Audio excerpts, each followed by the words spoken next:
오늘 저녁도 각 가정에서 예배를 드리시는 사랑하는 믿음의 가족 여러분, 교회는 건물이 아니라 예수 그리스도를 믿음으로 고백한 성도들임을 이런 예배를 통해서 저희들이 또 한 번 깨닫게 됩니다. 가정에서 예배를 드리나 또 교회당에 나와서 예배를 드리나 우리는 영광장로의 한 지체들로서 공동체로서 신앙의 공동체로 이렇게 하나님 앞에 꼭 같은 시간에 예배를 드리게 되어졌습니다. 예배를 마친 후에 계속 이어서 지난 주일 했던 멤버십 클래스를 두 번째 클래스를 계속 할 것입니다. 계속 끝까지 멤버십 클래스를 잘 마쳐주시면 참 좋겠습니다. 우리 다 같이 함께 찬양을 하겠습니다.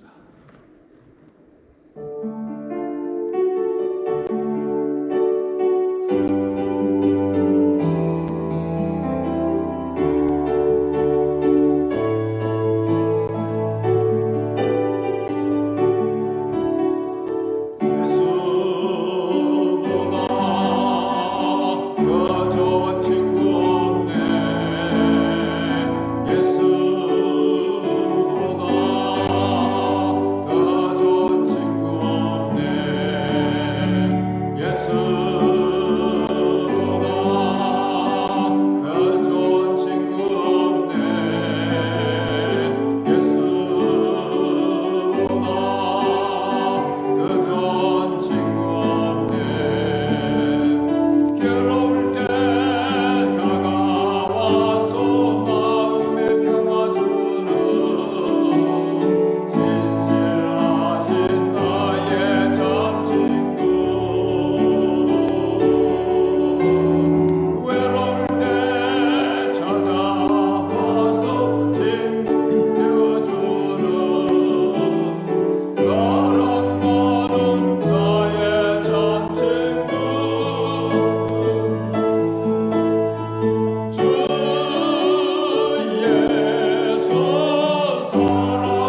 살아계신 하나님, 부활의 주님을 찬양합니다. 주께서 죽음에서 부활하심으로 우리에게 부활의 산 소망을 주시고, 부활의 소망 가운데 또 이 땅 허무한 나그네 인생길이지만 주 안에서 소망의 즐거움 가운데서 살아가는 이 은혜를 주심을 진심으로 감사를 드립니다. 이 세상의 사람들이 이 땅에서 수천 년 살 것처럼 착각을 하고 살아가는데, 저희들은 주님을 만난 이후로 참 이 땅에서의 나그네 인생길임을 알고 잠시 사는 이 땅의 삶에 더 많이 연연하지 않냐고 영혼을 준비하며 살아갈 수 있는 이 놀라운 구원의 은혜를 주신 하나님 아버지여, 오늘 이 밤도 저희들이 하루 일과를 마치고 거룩하신 주님의 존전에 나와 주의 성호를 찬양하며 또 각 가정에서 또 이 밤도 주님을 예배하게 해주심을 감사합니다. 구원의 은혜에 늘 감격하며 매일매일 하나님의 자녀들로서, 거룩하신 하나님의 자녀들로서 아버지가 온전하신 것처럼 온전한 삶을 살아갈 수 있는 저희들이 또한 되게 하여 주시옵소서. 정과 주름 잡힘과 흠없는 삶을 살아가는 저희들이 되게 해 주시옵소서. 옛 사람을 날마다 벗어버리게 하여 주옵시고 예수 그리스도로 옷 입고 이 땅을 살아가면서 그리스도의 향기들이 되게 하셔서 저희들이 머문 가정 또 교회 이 사회에 큰 믿음의 영향력을 미치는 능력 있는 하나님의 자녀들, 세상을 변화시키는 하나님의 자녀들 살게 하여 주시옵소서. 코로나 바이러스로 인해 아직까지 전 세계가 여전히 불안한 가운데 있사온데 온 성도님들을 오늘까지 코로나 바이러스로부터 지켜주신 하나님 감사합니다. 주의 백성들을 늘 주께서 강건하게 붙들어 주시옵소서. 이 어려운 시기를 믿음으로 잘 이겨나가게 하여 주옵시고, 이런 가운데서도 모든 두려움을 다 지나가게 하여 주시옵소서. 너희는 먼저 그의 나라와 그의 의를 구하라고 하신 주의 말씀을 쫓아 온 주의 백성들이 이런 때에도 주님의 나라와 의를 구하는 그러한 주의 백성들이 되게 해주시므로 오늘 이 밤에 주님 오신다고 할지라도 주님 앞에 찬송하며 춤추며 설 수 있는, 주님을 반길 수 있는 저희들의 매일매일 믿음의 생활이 되게 하여 주시옵소서. 하나님 아버지, 저희 교회가 이제 새로 재정비하여 새롭게 전력을 가다듬고 새 출발을 하며 새롭게 또 새로운 기초를 놓고 나아가려고 합니다. 하나님께서 온 주의 백성들을 한 마음으로 엮어주시고 이제 힘들었던 지난 날들을 다 잊어버리고 표태를 향해서 소망을 가지고 힘차게 함께 나아가는 건강한 교회, 영광스러운 교회, 이상적인 그런 교회, 또 은혜가 충만한 교회, 기쁨이 넘치는 교회, 주의 평안이 넘치는 그런 교회를 함께 세워갈 수 있도록 하나님께서 저희들을 붙들어 주시옵소서.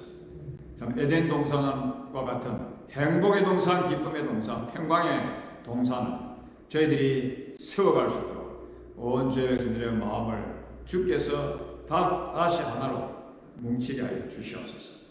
흩어진 마음들을 주께서 정돈시켜 주시고 이제 주님께서 우리에게 맡기신 사명 감당하는 교회로 나아갈 수 있도록 함께 헌신하며 또 일어서게 하여 주시옵소서. 오늘 이 밤에도 저희들이 주의 말씀을 듣기를 원합니다. 주여, 기억에 남는 저녁 시간이 되게 하여 주시옵소서. 주시는 말씀을 붙들고 주님과 함께 늘 동행하면서 이 땅에 주어진 우리의 삶도 하나님의 나라, 천국을 누리며 살아갈 수 있는 그런 삶이 될 수 있도록 주께서 인도하여 주시옵소서. 예수님의 이름으로 기도하옵나이다. 아멘. 하나님 말씀 요한일서 5장 1절부터 12절 말씀까지 함께 읽도록 하겠습니다. 요한일서 5장 1절부터 12절. 제가 가진 성경은 392페이지입니다. 392페이지. 요한일서 5장 1절. 예수께서 그리스도이심을 믿는 자마다 하나님께로부터 난 자니 또한 나으신 이를 사랑하는 자마다 그에게서 난 자를 사랑하느니라. 우리가 하나님을 사랑하고 그의 계명들을 지킬 때에 이로써 우리가 하나님의 자녀를 사랑하는 줄을 아느니라. 하나님을 사랑하는 것은 이것이니 우리가 그의 계명들을 지키는 것이라. 그의 계명들을 무거운 것이 아니로다. 무릇 하나님께로부터 난 자마다 세상을 이기느니라. 세상을 이기는 승리는 이것이니 우리의 믿음이니라. 예수께서 하나님의 아들이심을 믿는 자가 아니면 세상을 이기는 자가 누구냐? 이는 물과 피로 임하신 이시니 곧 예수 그리스도시라. 물로만 아니요 물과 피로 임하셨고 정언하는 이는 성령이시니 성령은 진리니라. 정언하는 이가 셋이니 성령과 물과 피라. 또한 이 셋은 합하여 하나니라. 만일 우리가 사람들의 증언을 받을지어다 하나님의 증거는 더욱 거도다. 하나님의 증거는 이것이니 그의 아들에 대하여 증언하신 것이니라. 하나님의 아들을 믿는 자는 자기 안에 증거가 있고 하나님을 믿지 아니하는 자는 하나님을 거짓말하는 자로 만드나니 이는 하나님께서 그 아들에 대하여 증언하신 증거를 믿지 아니하였습니다.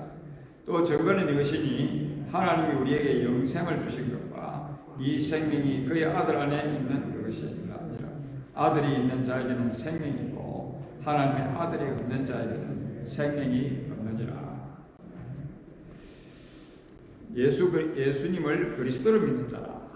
예수님을 그리스도를 믿는 자라 하는 그런 주제입니다. 일반적으로 우리는 예수님을 믿는 사람이라고 그렇게 표현하지 않습니까?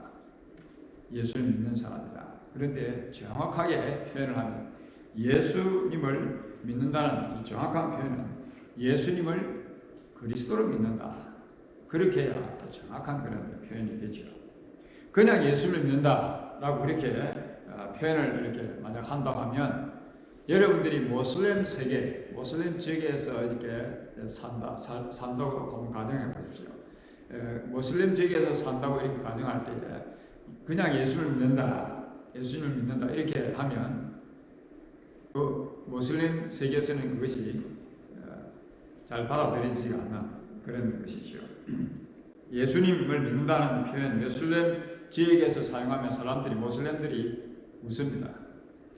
왜 그런가 하니까 모슬렘 중에도 예수라고 하는 이름을 가진 사람이 참 많이 있어요. 이제 아랍어로는 이사라고 이렇게 부르는데 그래서 많은 사람이 있기 때문에 이사를 자기를 믿는다고 이렇게 하면 웃는 것이죠.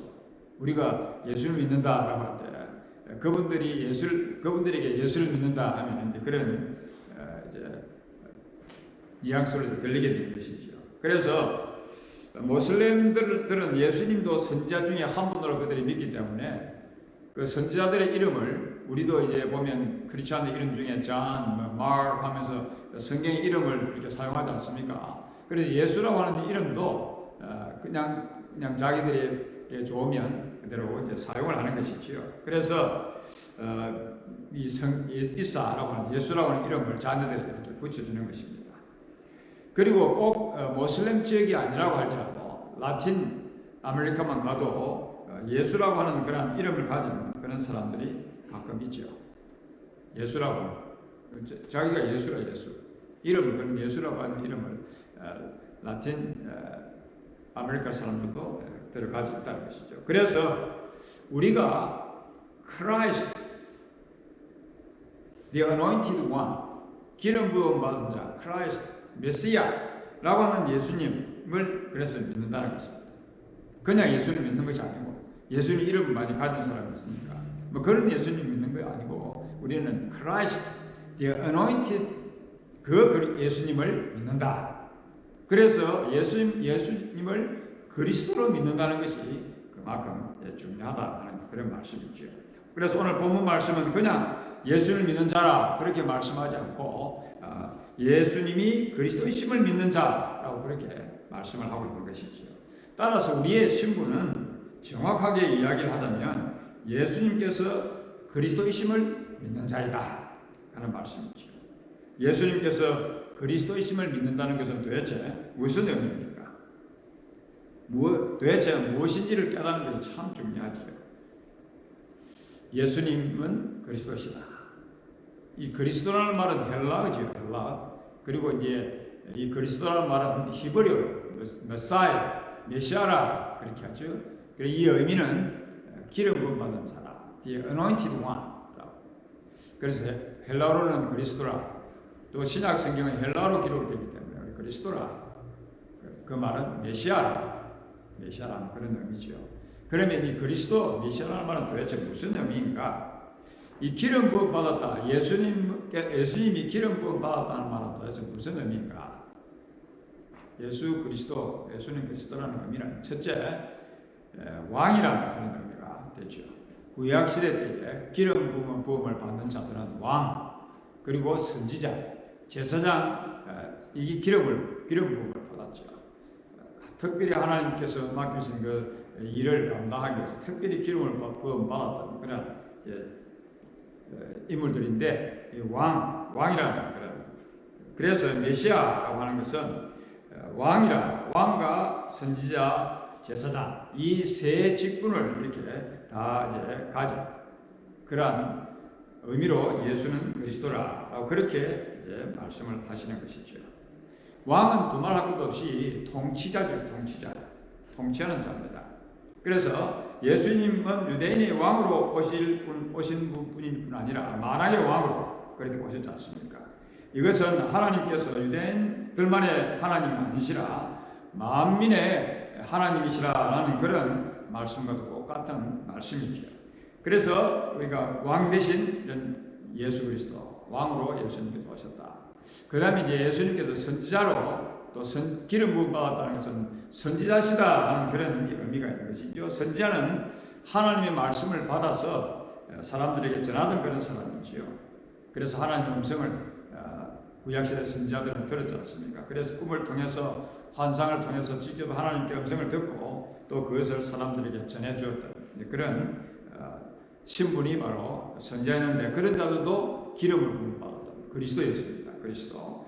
그래서 이 계시의 말씀들은 선지자들이 살고 있던 동시대에 관한 말씀도 있고 앞으로 일어날 일에 대한 그런 말씀도 있었지만 그 말씀들은 항상 부분적이었죠. 부분적이었습니다. 그래서 언제나 시한부적이고 제한적이었었던 그들이 받았던 하나님의 계시는, 그래서 히브리서 기자는 이렇게 이야기하고 있죠. 예수님에 대해서 옛적의 선자들로 여러 부분과 여러 모양으로 우리 조상들에게 말씀하신 하나님이 그때 제한적이라는 메시지였는데 이 모든 날 마지막에 아들로 우리에게 말씀하셨으니 이제 직접 오셔서 말씀이 오셔서 그냥 말씀하신 것입니다. 말씀하신 것이죠.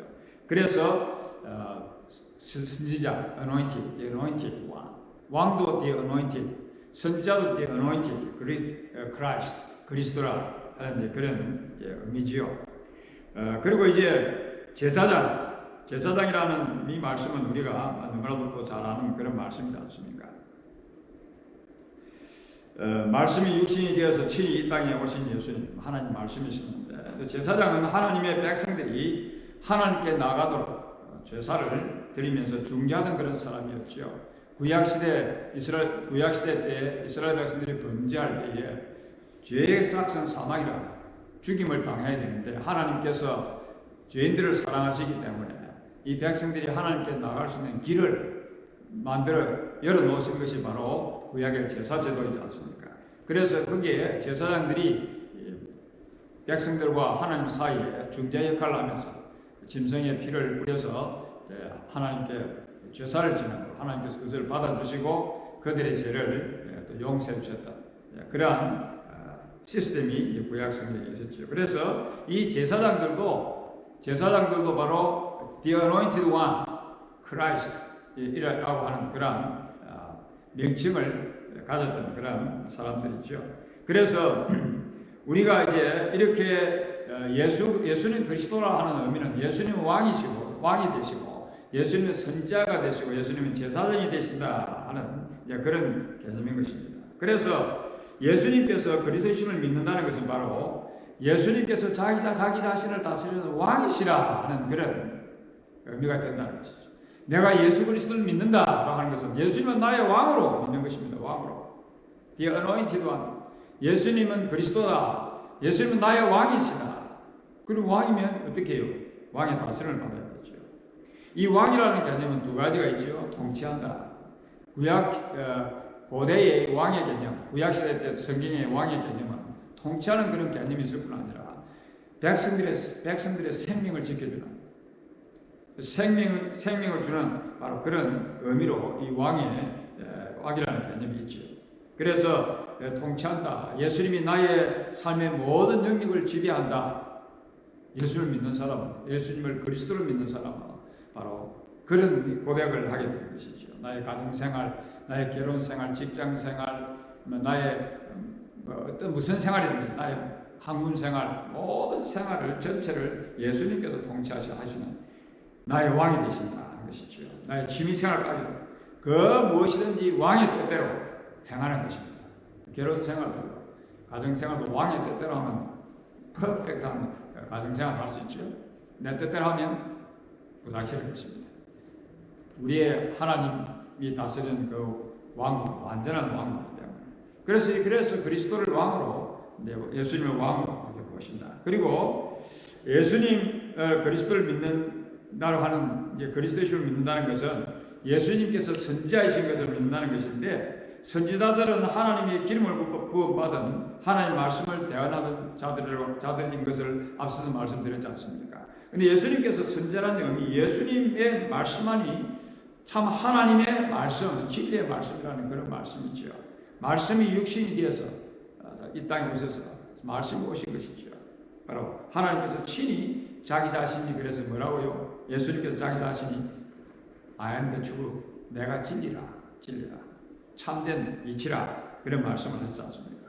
따라서 예수님께서 그리스도이심을 믿는다는 것은 예수님의 말씀을 하나님의 말씀, 진리로 믿고 따른다는 그런 말씀입니다.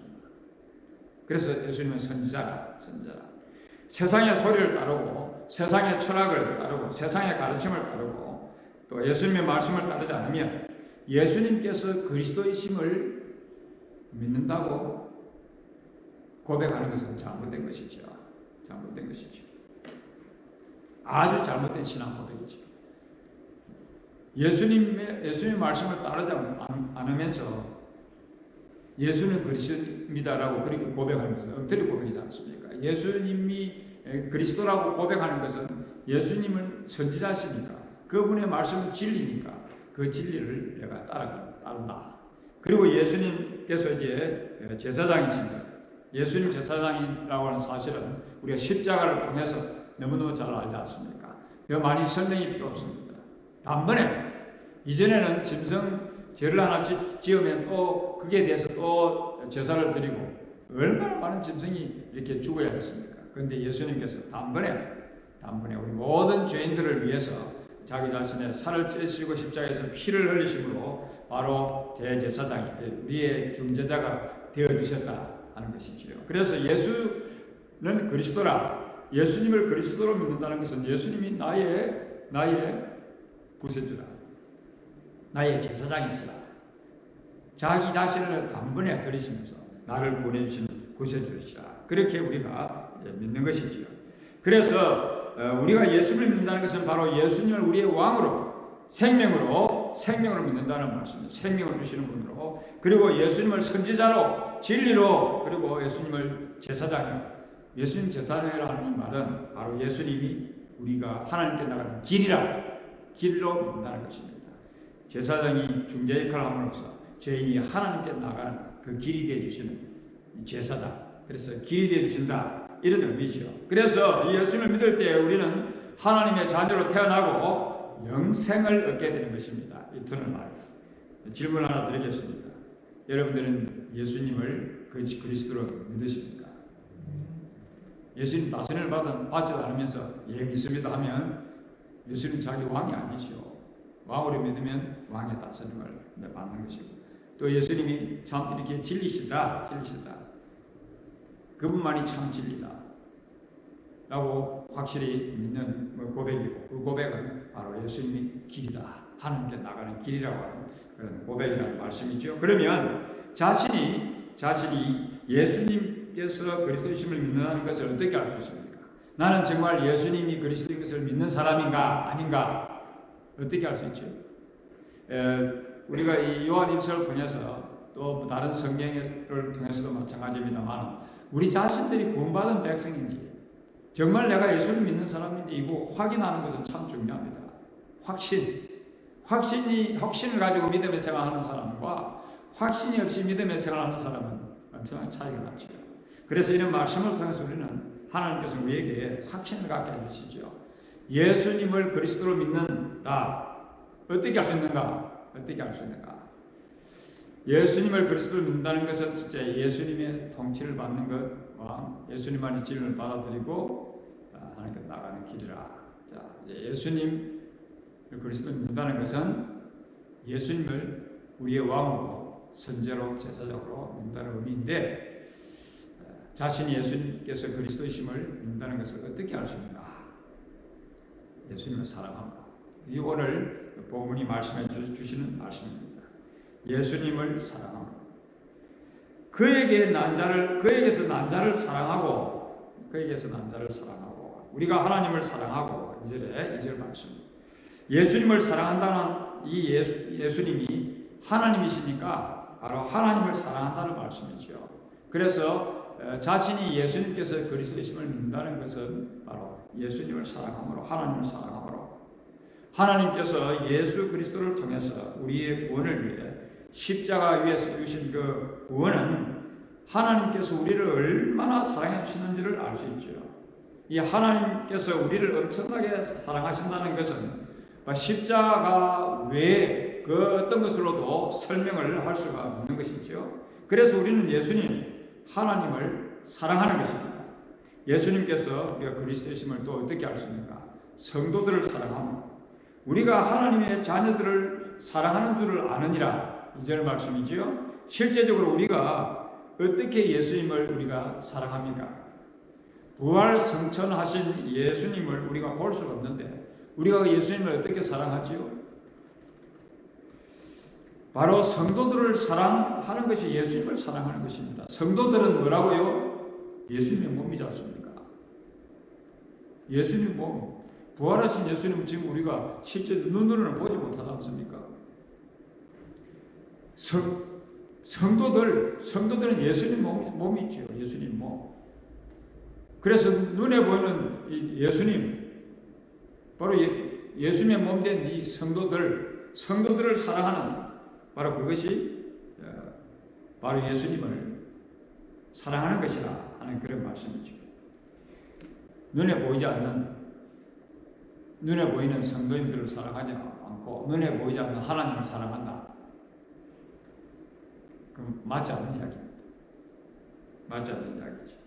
그래서 바로 예수님이 그리스도이심을 믿는다는 것은 성도들을 사랑함으로 알 수 있습니다. 진정으로 우리가 주의 백성들을 사랑한 믿음의 가족들을 이렇게 사랑하는 그 사랑을 통해서 나는 예수님께서 그리스도이심을 믿는 사람이다. 그런데 그렇게 하지 못하면 문제가 있죠. 영적으로 문제가 있는 것입니다. 예수님께서 그리스도이심을 믿는다는 것을 어떻게 알 수 있는가? 하나님의 말씀을 지키고 예수님을 사랑한다고 하는 이 말씀은 무슨 말씀인가 하면 요한복음 14장 21절에 보면 예수님을 사랑한다는 것은 바로 그의 말씀을 순종하는 것이라 지키는 것이라 그렇게 했죠. 우리가 하나님을 사랑하느냐 사랑하지 않느냐 어떻게 알 수 있느냐? 하나님 말씀을 지키느냐 지키지 않느냐에 따라서 그 사람이 정말 하나님을 사랑하는지 안 하는지 그거 확인할 수 있는 거예요. 요한복음 14장 21절에 분명히 말씀하고 계시죠. 누구든지 나의 명령을 듣고 지키는 자는 나를 사랑하는 자라. 그래서 하나님의 말씀을 지키지 않는 사람은 하나님을 사랑하는 사람이 아닌데 하나님을 사랑하지 않는 사람은 예수님께서 그리스도이심을 믿는 사람이 아님을 알 수 있다는 그런 말씀이죠. 원래 사람들은 하나님 말씀을 지킬 수가 없었습니다. 누군가가 강요해서 억지로 지키려고 한다고 해서 하나님 말씀이 지키지 않죠. 그래서 율법을 지켜서 구원받을 사람은 아무도 없습니다. 하나님 말씀은 기쁨으로, 기쁜 것은 아무리 힘든 것이라도 행할 수가 있어요. 지킬 수가 있어요. 그 기쁨 없이 억지로 하는 것은 하다가 중단하는 것이죠.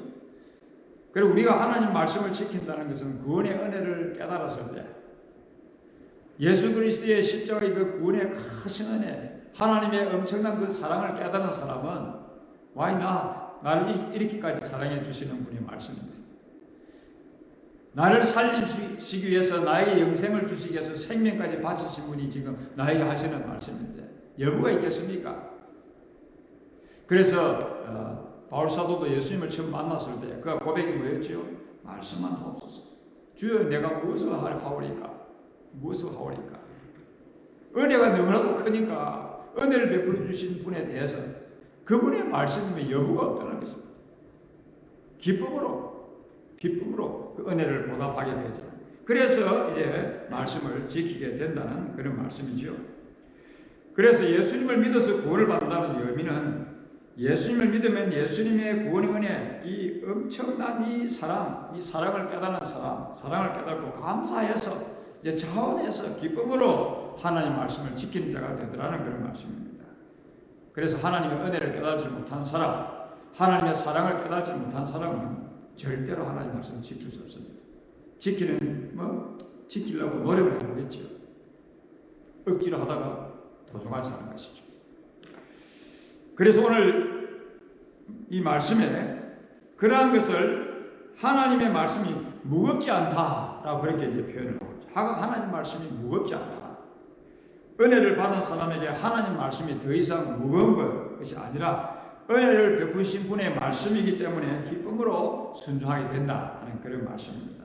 예수님께서 그리스도를 믿는다는 것은 또 무엇을 의미하죠? 세상을 이김으로. 세상을 이기지 못하는 사람은 예수님께서 그리스도이심을 믿는 것이 아니라는 그런 말씀과 같지요. 세상을 이김으로. 성도들이 세상을 이기는 것은 주로 재물로, 세상 학벌로, 세상의 명예로, 세상의 권세로, 세상의 화려한 경험으로 이기려고 하죠.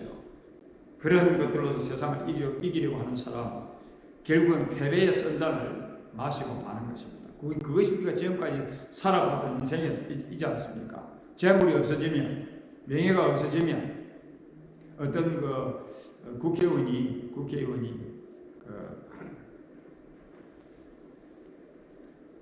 갑자기 생각이 안 나는데, 국회의원이 이름이 생각이 안 나는데, 조그마한 컨테이너에서 생활하는, 겨우 이제 생활비를 저소득층 생활비를 끼니를 이어가면서 국회의원을 했던 분이 그렇게 지내는 분을 직접 제가 보면서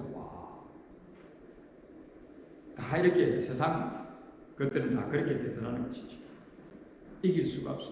그런 거 가지고 재물 없어질 때, 명예가 없어질 때, 권력이 없어질 때에 아무 힘없는 사람으로 전략하고 마는 것이지요.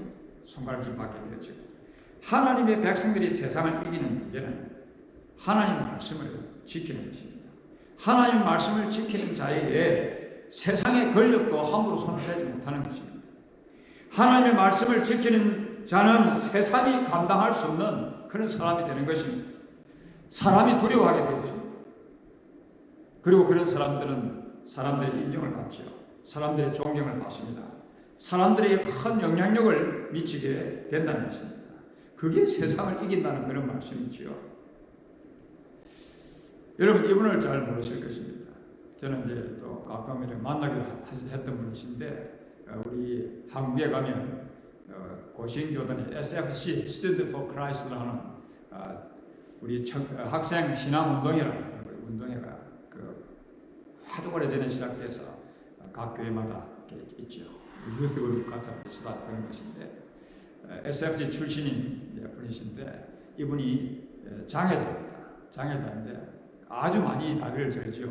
소마벽을 해가지고 이분이 성함이 뭐냐면 김신 대법원 판사인데 지금은 이제 장로님으로서 이렇게 섬기시는 분이신데 이분이 장애자이기 때문에 너무 다리를 많이 저는 절뚝절뚝 저는 이런 소마의 이 장애자다 보니까 이제 이 합격을 해가지고 고시 합격을 해가지고 연수 2년을 다 마치는데도 그 당시에도 장애인은 판사가 될 수 없다고 그랬어요. 그 얼마나 억울하겠어요. 그 힘든 고시도 합격하고 장애자는 판사가 그래서 참 한숨 쉬고 앉아 있는데 한 5개월 지나가지고 또 발령을 이제 받았다. 이제 그분의 이번에 간증이 이제 그런 간증입니다. 그래 이제 참 얼마나 새 출발하면서 참 기분이 좋았겠습니까? 그런데 이분이 한 이야기 보면 이런 이야기가 있습니다. 나는 장애인으로서 겸손히 고개를 숙이고 일하고 있다. 나는 기독 대법관으로 성경의 가르침을 이해하고 지키려고 노력하고 있다.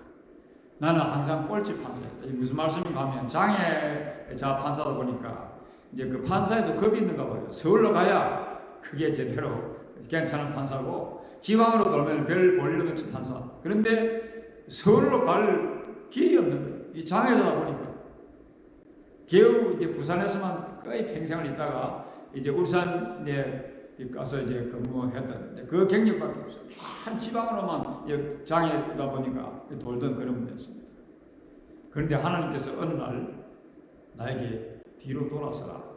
맨 꼴찌에다가 꼴찌가 뒤로 돌아서면 어떻게 되죠? 다 자기가 맨 1등 되는 거예요. 1등. 그리고 보니까 자기가 제일 맨 앞에 있더라는 것이죠. 다른 분들은 다 내 다음이 되었다. 이런 참 간증을 참 들으면서 감동이 되지 않을 수가 없습니다. 그리고 이분이 이제 이렇게 지방으로만 돌고 있을 때에 법원장이 정식으로 우리 한국 대법원 판사로 추천했어요. 그러면 이제 또 우리 국회에서 이렇게 하지 않습니까? 청문회를 하지 않습니까? 근데 이 국회 청문회에서 이 야당이 그 당시 야당 지금 이제 민주당이죠. 그 당시 야당이 아주 그냥 기독교 편향적인 판사다 해가지고 계속 이 판사 될 수 없다, 대법원 판사 될 수 없다고 아주 이제 심하게 그렇게 청문회를 했는데 그 이유가 무엇인가 하니까 한 그 교회가 이렇게 교회 성도들이 서로를 수를 해가지고 온 겁니다. 재판정이 왔어요. 그러니까 이 성도들 재판을 하려고 하니까 이게 해결할 길이 없어요. 그래가지고 이들을 달래가지고 전부 거기서 각 대표에게 기도를 시킵니다. 우리 이러지 말고 기도하자. 그래서 그 해결을 잘했던 그런 그 재판정에서 교회가 싸움을 하니까 거기서 기도를 시켰던 판사가. 그러니까 문제를 잘 해결한 이런 것이 이제 신문지상으로 올려져 가지고 너무 기독교 편향하는 그런 판사라. 이런 판사는 대법원 판사 될 수 없다. 그래가지고 이제 그래 했는데 결국은 판사가 되었죠. 지금은 이제 은퇴를 하시고 이제 교회에서 섬기고 있는데 다시 부산으로 내려가서 모 교회에 가서 이제 장로로서 그렇게 섬기고 있습니다. 참 이런 분들을 들어서 우리가 뭐라 하죠? 이기는 자죠. 이기는 자. 세상이 자기를 외면해도 정부가 자기를 외면해도 그냥 시골에서만 그렇게 별 이름 없는 판사로 지내도 그게 연연하지 않고 기독교 법관으로 성경의 가르침을 이해하고 지키려고 노력하고 있다. 하나님 말씀대로 그가 하니까 하나님께서 그가 세상을 이기게 해주시다는 것이죠. 세상을 이기게 해주시는 하나님. 이제 마지막으로 자신이 예수님께서 그리스도이심을 믿는다는 것을 어떻게 알 수 있는가? 믿음의 증거가 있으므로. 내가 예수님이 그리스도이시다 믿는다는 것은 내 믿음의 증거를 가지고. 믿음의 증거라는 것은 믿음의 감정입니다. 테스트머니. 예수 믿는 사람들은 다 나름대로 자기 믿음의 감정들이 있지요. 믿음의 증거. 내가 예수님을 믿는, 그리스도를 믿는, 예수님을 나의 왕으로 생명으로 또 생명 주시는 분으로, 예수님을 나의 선지자로, 말씀으로, 예수님을 하나님 말씀으로, 예수님을 나의 제사장으로 길로, 하나님께 나가는 길로 정말 믿는 그 사람은 믿음의 증거가 있다. 믿음의 증거. 나에게는 어떤 믿음의 테스트머니, 간정이 있는지, 여러분 자신의 삶 속에 믿음의 간정들이 있을 것입니다. 근데 사실 오늘 여기 본문에 이야기하는 믿음의 간정은 Eternal Life, 영생입니다. 영생. 예수님을 믿는데도 뭐 예수님 믿으면 예수님을 믿고 영접하면 내가 Eternal Life, 영생을 이렇게 가진다. 영원한 생명을 소유한다. 그렇게 하는데도 진짜 영원한 생명을 내가 받았나 받지 않았나? 그건 간정이 아니죠. 간정이 아니죠. 우리는 죽어도 살고 예수님 믿는 사람들은 죽어도 살고 우리는 영원한 생명을 가진 사람들입니다. 이 테스트머니, 이 간정이 있는, 그래서 예수님께서 그리스도 있음을 믿는다는 것은 바로 이런 간정이 있는 Eternal Life, 영생, 하나님 예수님의 생명에 대한 간정이 있는 그런 사람들이라 하는 그런 말씀이죠. 예수님께서 그리스도임을 믿는 자, 참 믿음을 고백한 자로서 예수님을 삶의 왕으로, 그리고 선지자, 제사장, 이제 잘 믿고 섬기면서 살아가신 여러분 되시기를 바랍니다. 찬송하겠습니다.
하늘에 계신 우리 아버지여, 이름이 거룩히 여김을 받으시오며 나라의 임하옵시며 뜻이 하늘에서 이루어진 것 같이 땅에서도 이루어지리라.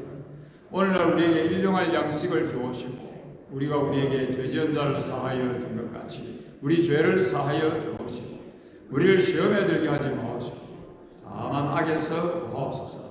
대개 나라와 권세와 영광이 아버지께 영원히 있사옵나이다. 아멘.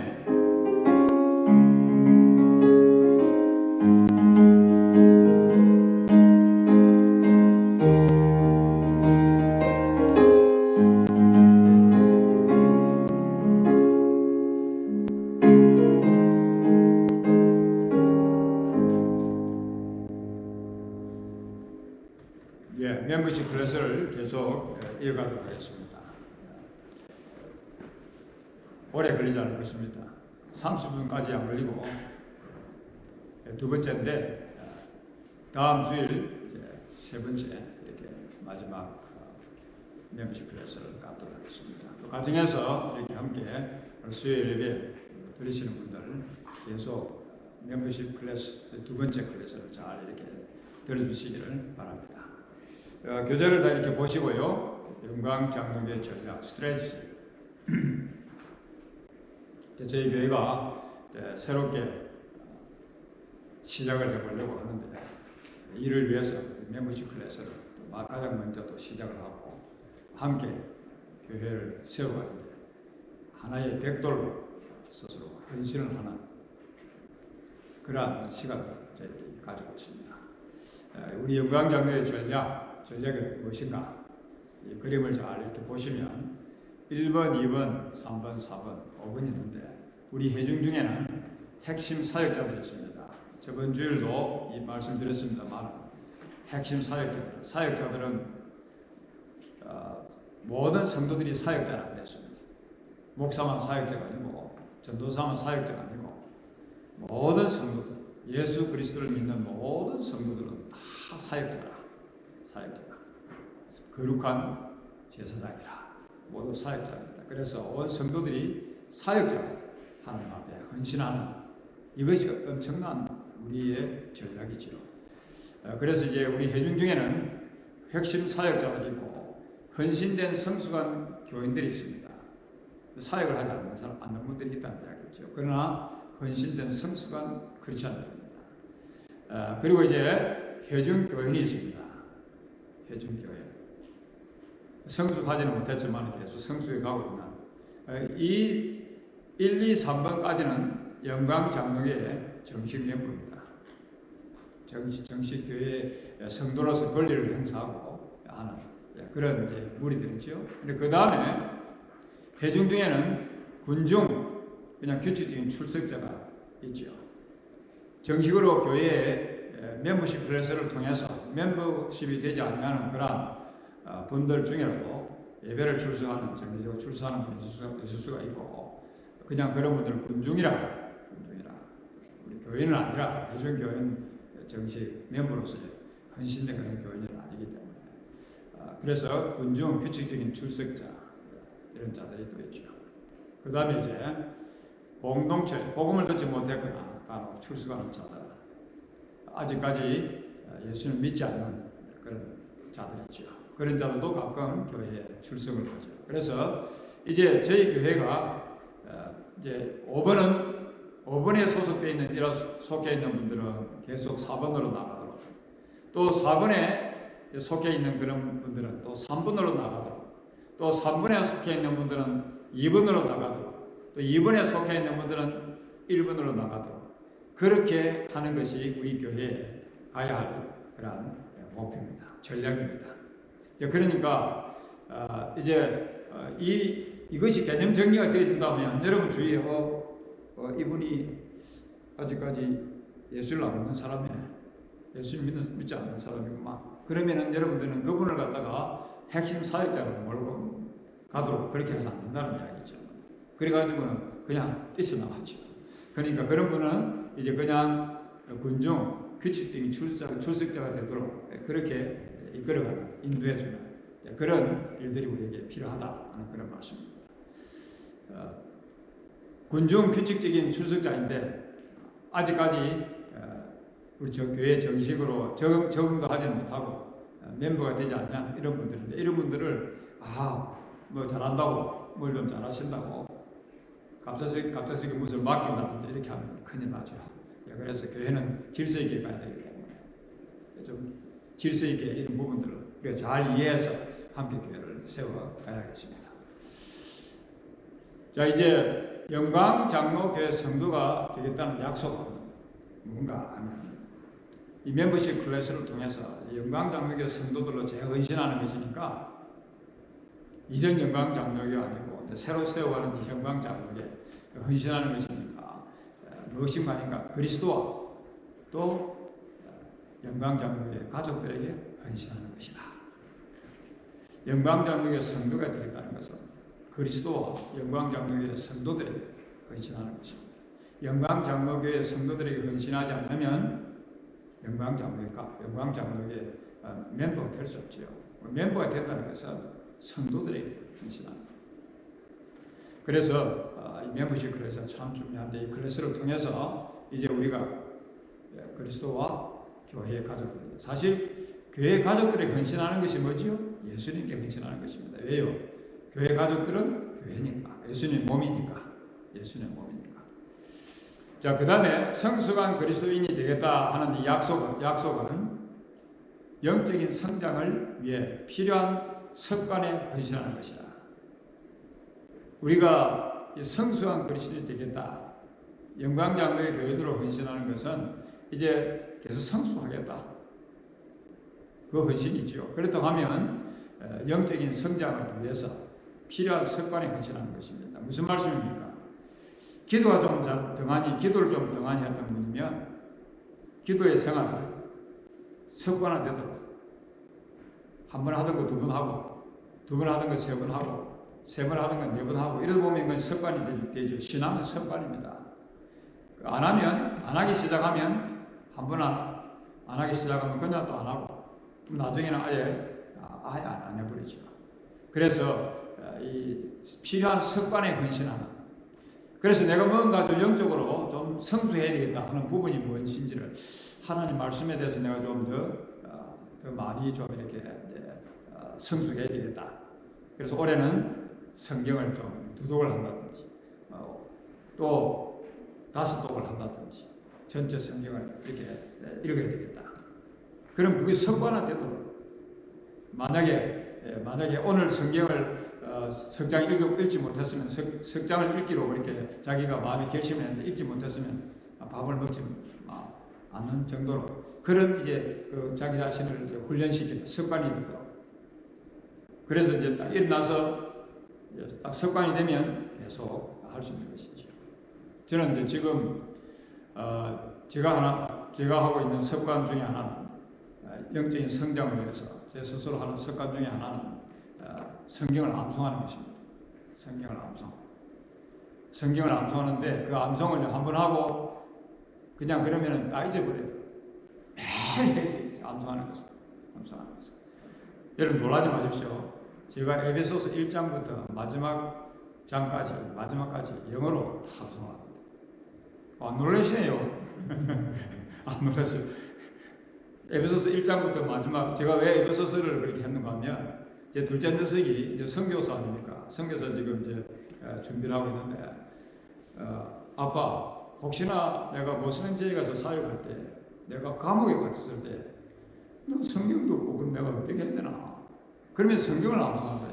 그때 제가 도전을 받고 암송을 시작했는데, 얼마나 좋은지 몰라요. 습관이 되니까 그냥 이제는 성경을 암송을 매일 안 하면 이 기분 이상하게 되도록, 그래서 매일 암송을 매일 하게 되더라고. 그래서 자기 자신이 영적으로 성장하기 위해서는, 이런 성숙한 그리스도인이 되기 위해서는 필요한 습관에 헌신하셔야 된다. 좀 내용이 길었습니다만, 그 다음에 이제 사역의 약속은 하나님과 성도들을 섬김에 있어서 하나님이 주신 은사와 능력들을 발견하고 사용하는 데 헌신하는 것이다. 섬김에 있어서 하나님이 주신 은사와 능력들을 발견하고 사용하는 데 헌신하는 것이다. 그리고 우리 지금 교회도 보면 여러 각 분야에서 나름대로 열심히 이렇게 헌신하시는 분들이 많이 있지 않습니까? 얼마나 귀한 섬김입니까? 그 사역의 약속. 그 다음에 이제 선교, 전도의 약속은 다른 사람에게 복음을 전하는 일에 헌신하는 것이다. 이제 앞으로 우리 교회는 영혼을 구원하고 제자 삼는 이 일, 이 목표를 향해서 달려가야 합니다.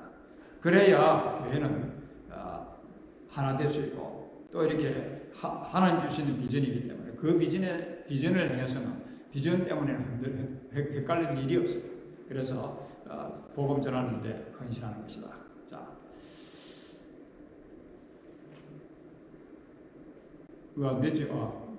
우리가 왜 이런 약속을 하는가? 빨리 이제 하고 마치도록 하겠습니다. 우리 교회를 영광스러운 교회로 세우기 위해서입니다. 이제는 이 지역 사이에서, 애틀란타 지역에서 이전에는 좀 안 좋은 소문이 들렸는지는 모르지만 다 잊어버리십시오. 새롭게 시작하면 새롭게 이런 전략으로 우리가 나간다고 하면 머지않아 이 지역 사회에 정말 모범된 그런 교회로 우리 하나님께서 세워주실 것입니다. 그래서 우리 교회를 영광스러운 교회로 세워가기 위해서 우리가 이런 약속들을 하는 것입니다. 자, 이제 우리 교회를 영광스러운 교회로 세우기 위해서 5가지 원리, 우리 셀 그룹을 앞으로 더 활성화할 것입니다. 셀 그룹을 통해서 돌보고 위로하고 서로 나눔으로 서로의 필요를 채워주며 하나님의 말씀과 기도, 찬양을 통해서 치유받아 날마다 성례 생활을 하게 한다.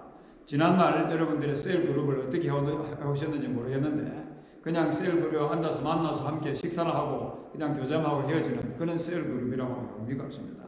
그는 교회 조직을 메인테너스 하는 것밖에 되지 않기 때문에 앞으로 셀 그룹을 통해서 참 영혼을 분하고 제자 삼는 그런 그룹이 되어져서 참 영광스러운 교회로 만남이 참 우리에게 꼭 유익한 만남이 될 수 있도록 그렇게 가야 될 것입니다. 제자 훈련을 통해서 그리스도의 형상을 닮아가야 합니다. 갓난아기가 점점 자라서 성장해 가는 것처럼 신앙에 갓난아기가 있고 또 신앙에 또 아기가 있고 청년이 있고 또 어른이 있죠. 그리고 노인이 있고 그래서 이렇게 계속 성숙해가는 그런 그리스도의 형상을 닮아가는 제자 훈련.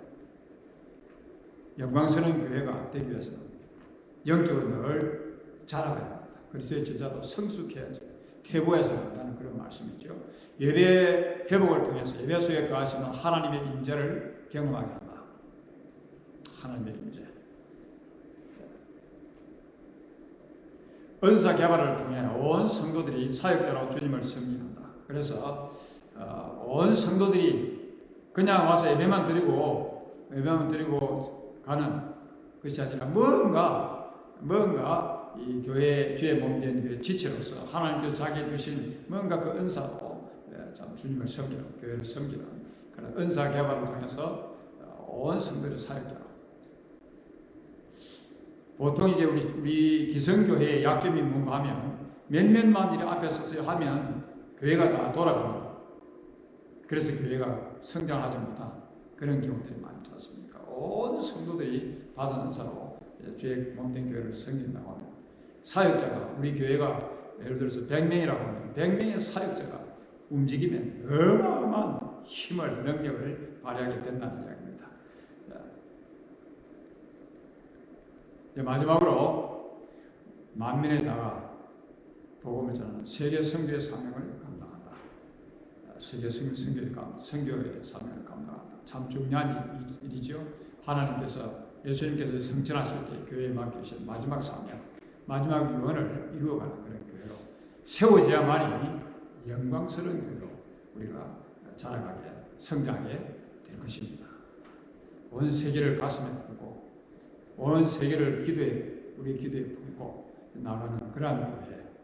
우리 여기서 그냥 우리끼리 즐거워하고 밥 먹고 구원의 은혜 찬송하고 하면서 끝나는 것이 아니라 우리가 받은 이 구원의 은혜를 세상 땅끝까지 나누어 세상을 주님 앞으로 인도하는 그러한 교회로 나간다고 하면 영광스러운 그러한 교회가 될 것입니다.